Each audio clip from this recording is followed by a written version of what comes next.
কেউ আমাকে কিছু বলবে আর আমি চুপচাপ সেটা মেনে নিব, এমন মেয়ে আমি না। বাবার কষ্টের টাকায় বড় হয়েছি, কারো কথা শোনার প্রশ্নই আসে না।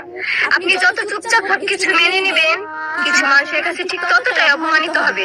কারণ এই সমাজ আর সমাজের মানুষ কখনোই বদলাবে না, বদলাবেও না তাদের স্বভাব। তাই তাদের কথা শোনার কোনো দরকার নেই, মুখের উপরে দেওয়া উচিত জবাব।